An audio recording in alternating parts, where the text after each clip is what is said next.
Uy. Lusot-lusot sa firewall. So magkala, may bonus ka naman na ano eh. Ito, wala masyadong bulok. Ay, meron. Oh. Ha? Ah, meron pa rin. Hmm. Ay, meron pa. Lahat nga may tama eh. Walang bonus eh. Ilaw lang. Ilaw lang Ilaw talaga, lang. hindi kakatawa. Grabe.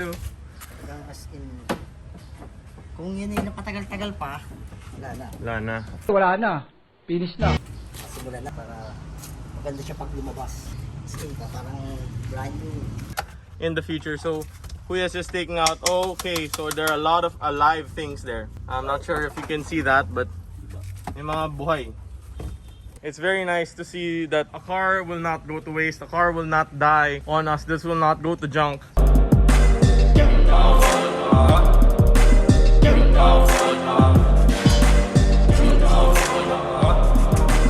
So ang sabi sa amin, ang address was 19 Mayor Adelina. Ito yung 19 Mayor Adelina. That's 18. This is 19. So the wrong address.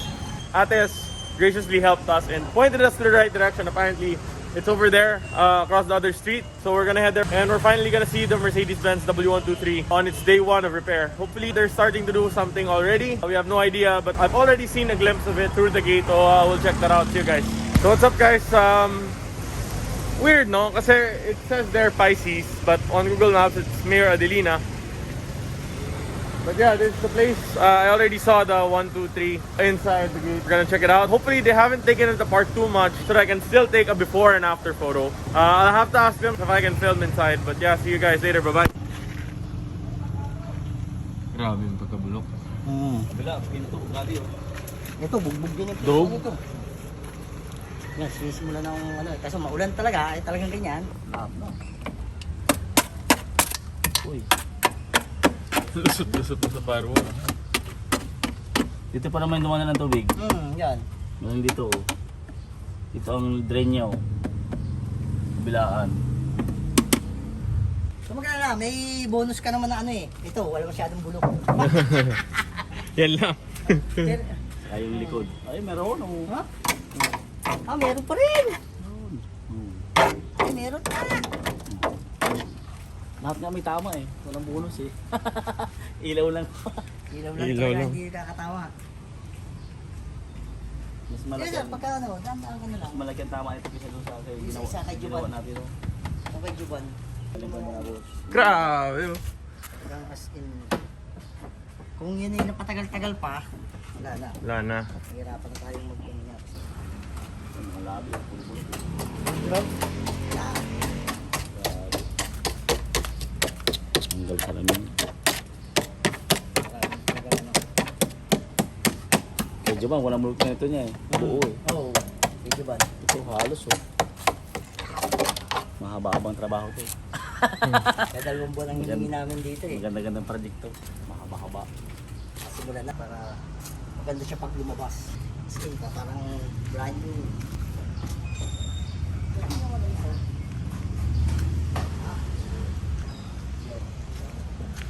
Ano yan? Ayun yan. Tago lang yan. Ito may tama. Oh.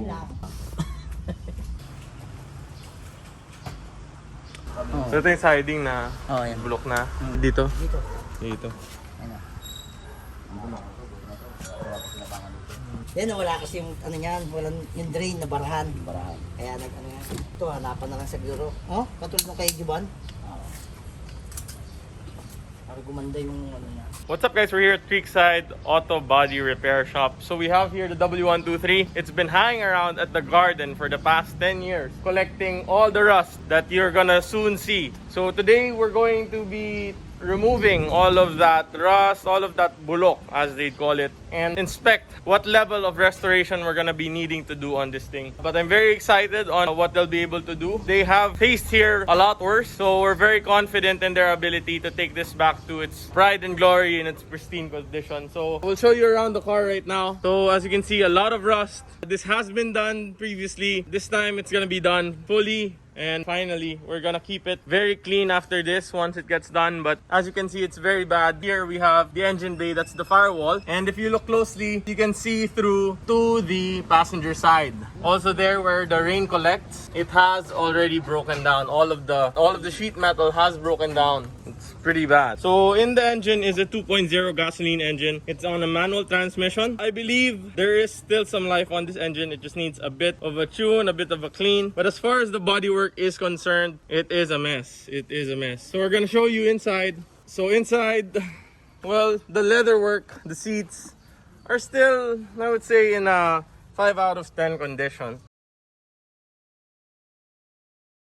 The dash has already broken down. That's due to the heat, as it was not really inside a garage but in a garden. So that buckling of the dashboard, that's due to the heat cycles. As far as the headboard is concerned, it still looks a good 8 out of 10. Not sure if they're gonna be able to reuse it again. Maybe not, maybe. We'll see. Steering wheel, medyo kadiri na siya. The gear lever is non-existent. Medyo nag-deteriorate na yung rubber niya. As you can see, there are molds on the boot. Maybe we'll have that replaced. We have a contact for Mercedes parts. I like how the seat is still moving. But as for the floorboards, which is one big problem about this car, there is a hole. Yeah, that's a hole. That white piece, that's not it's not dirt, that's hole. That's the ground you're seeing right there. Same for this area. Now moving on to the back, it's all bulok, rusted. There are drain holes, but the thing is, the water did not drain properly. But we'll be able to address that in the future. So Kuya's just taking out, okay, so there are a lot of alive things there. I'm not sure if you can see that, but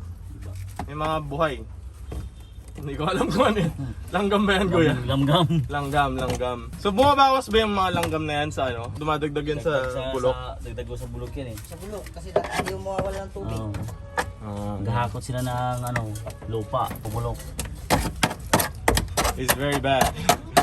It's very bad. So Kuya's just hammering at it with a screwdriver just to find the bulok areas. Kasi, well, wala naman na tayo magagawa dun sa bulok na part. The rust will have to go, and to replace it will be new sheet metal that they will be fabricating themselves. So right now the weather isn't really cooperating with us. It is still monsoon season here in the Philippines, but when the sun comes out in November, we'll have a better chance of getting this car done. But so more rust on the door, as you can see. The upper part of the door panel rusted.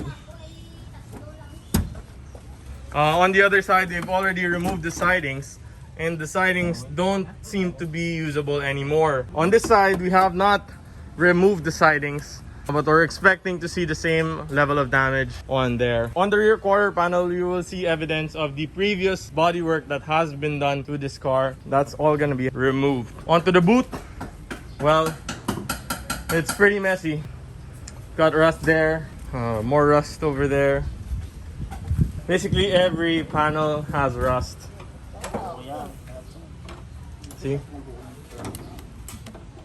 That's bad. So we've removed the trim pieces, which may be replaced, may be restored, depending on the damage. We'll have to see. Maybe something you may find interesting is that all of this body repair is only gonna cost us $2,000. So hopefully we are within budget. If not, then we'll have to find more budget. But personally, I think that's a very, very good deal, only in the Philippines, man. But yeah, please do stay tuned and subscribe to my channel, as we'll be doing this car throughout the 2 months. They've given us a window of 2 months that they'll be needing to take this car's body up to proper condition. So yeah, we're very excited. We're very happy to see this car being worked on after 10 long years of just sitting around being a garden ornament. It's very nice to see that a car will not go to waste, a car will not die on us, this will not go to junk. Kasi, you know, this is living history. This is the W123. Ito yung, I'm not sure kung ano, 80s, 70s ba, pero stick to dati. So yeah, very excited to see this. Good luck to Kuya and the guys here at Creekside Auto Body Repair. We're very excited to see your work. So again, if you like this video, please hit the like button. If you dislike this video, please let us know in the comments below. And as always, enjoy your builds, pare. Bye-bye.